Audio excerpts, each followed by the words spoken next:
Financial modeling is all about using factual information to build a model to give you an understanding of a business, but also to forecast and look at the future.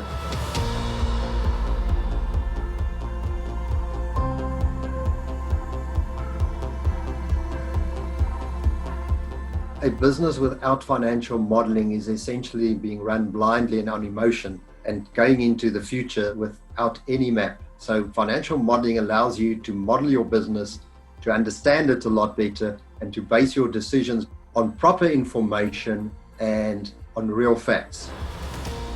This course is a very practical course because financial modeling is a practical subject. So whereas we do touch on the theory, obviously we spend a lot of time on the practical side. And one of the core elements that adds a lot of value to the course as well is the fact that we use a case study as the one of the core elements of the course. We're hoping to give students a very good basis here from which to build to become professional or expert financial modelers. We look forward to you joining us on the Financial Modelling and Analysis online short course from the University of Cape Town.